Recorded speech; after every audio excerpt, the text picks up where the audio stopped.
Today, guys, we are doing something different. I'm going to show you a complete 30-minute transformation on a male client. We are dealing with tougher skin, past sensitivity issues, and the need for a finish that is clean, non-shiny.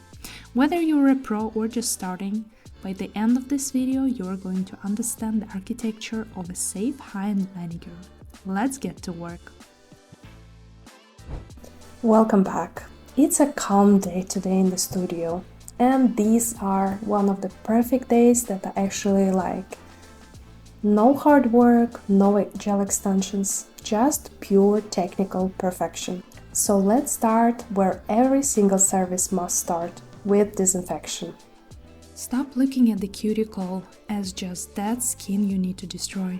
This is the biggest mistake I see nail techs making, especially when working with male clients. You grab your e-file, you crank up the speed and you dive in. But here is the reality. Male skin is deceptive. It looks tough, it feels rougher, but the sensitivity levels can be off the charts. If you have a client who has been cut before, who has trauma from the past manicure, one slip of your hand doesn't just ruin the aesthetics, it breaks the trust. And once that trust is gone, you can't file it back into shape. I want you to look at how I'm holding his hand. It's firm. When you are working with male client, or really any client who might be nervous, your first touch dictates the energy of the appointment. If you're jittery, they are going to tense up. If they tense up, their fingers become rigid, and that makes your job 10 times harder. So I spray the disinfectant, and I take a moment to actually look at the canvas. We need to assess the skin type before we even pick up a tool. With this client, we're looking at the standard male nail plate. It's wider, flatter, but look at the lateral folds, the skin on the sides. It's thick, it's callus prone. A lot of guys work with their hands or go to the gym, so skin builds up as a defense mechanism. It hardens. However, and this is crucial, just because the skin is hard doesn't mean the nerve endings aren't right underneath. He's told me that he has sensitivity issues from the past technician who's a little too happy with the nippers. That means my approach today has to be surgical. No aggressive pushing, no blind cutting. I'm starting with a standard file to reduce the length. Notice the shape. We aren't going for an almond or coffin shape here. For a classic male manicure, we want to mirror the natural fingertip. I'm keeping the file strictly perpendicular to the free edge. I see a lot of you sewing back and forth like you're cutting down a tree. Don't do that. It creates a heat and it frays the keratin layers. One direction or a gentle back and forth motions with a light pressure. I am rounding the corners, just slightly so they don't catch on clothes, but keeping that masculine squabble finish. Take your time here. This is the foundation. If the free edge is crooked, the whole manicure looks cheap.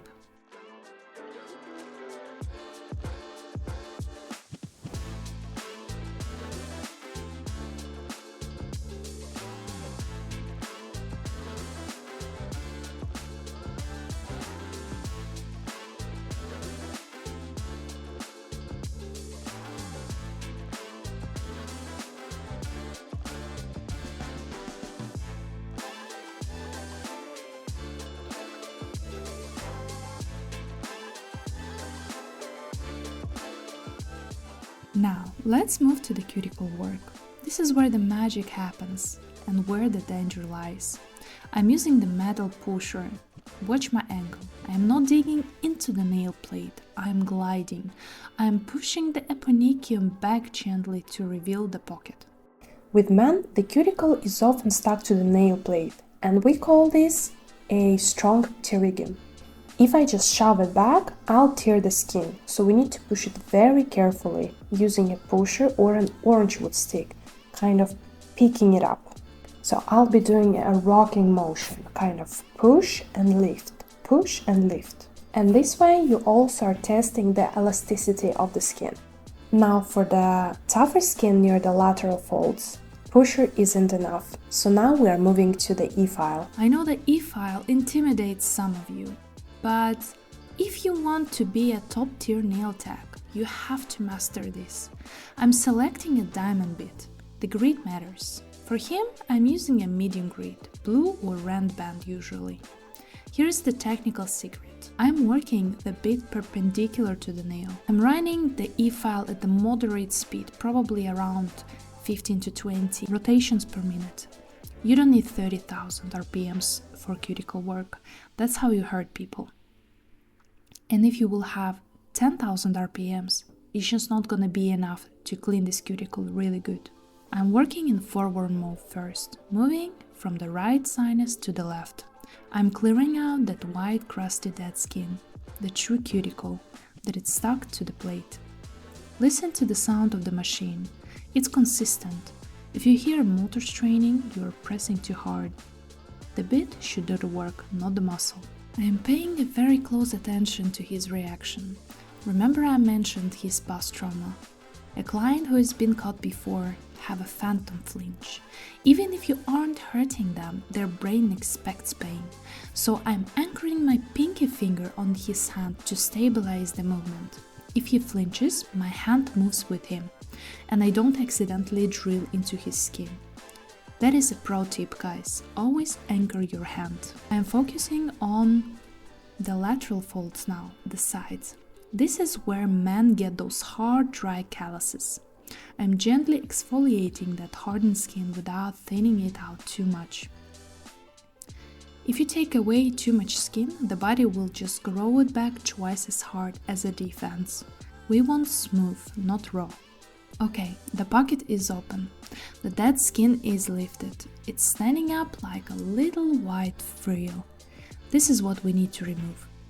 Now, typically, for a client with sensitivity, I might avoid nippers and just use a ball bit to polish the skin away. But looking at this texture, the skin is too rubbery. A ball might just heat it up, so I'm making an executive decision to use my nippers. I'm not pulling the skin here. I am not yanking. I am placing the blade, checking that I only have dead skin in the jaw of the nippers, and then I squeeze. Place, check, squeeze. Because he reacts fine to cutting, no redness, no blood, I see that I'm in a safe zone. But I'm constantly checking in with him. Read his body signs, ask him how he is. Once the cut is done, we aren't finished.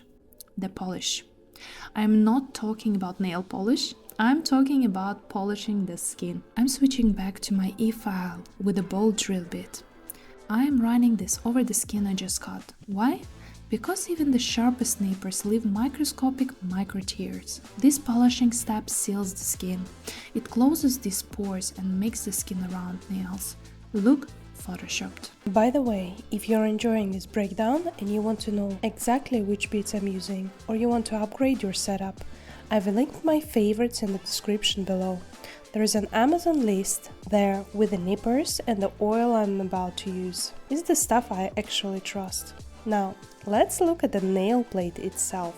For male manicure, we usually don't want a high gloss top coat unless they ask for it. We want clean and healthy. I'm grabbing a fine buffer. This is a manual sponge buffer. I'm gently buffing the surface of his nails. This removes any ridges, any yellowing and any remaining debris. But here is a nuance. I'm not buffing it to a mere shine, I'm buffing it to a satin finish. It looks natural, it looks groomed.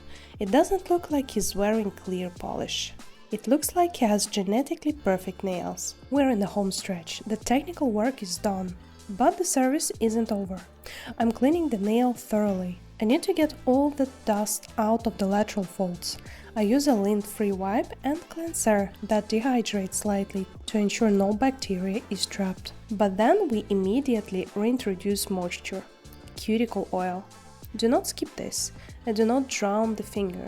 A tiny drop is all you need. The oil I'm using is fast absorbing. I don't just leave it in, I massage it. If you're a nail tech, you are in the service industry. You are in the care industry.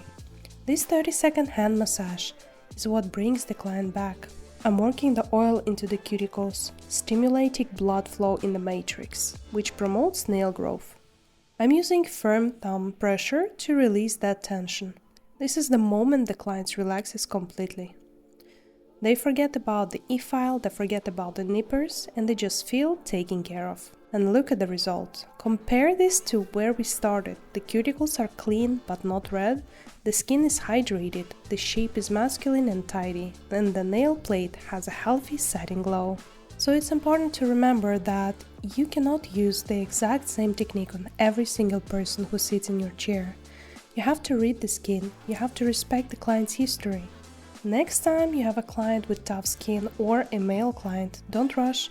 Focus on that perpendicular angle with your e-file and focus on the polishing step.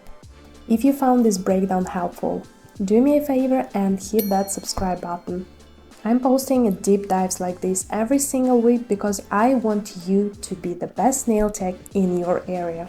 And it doesn't matter if you're doing natural nails, you're doing extension or something else, the foundation is always the same, the prep.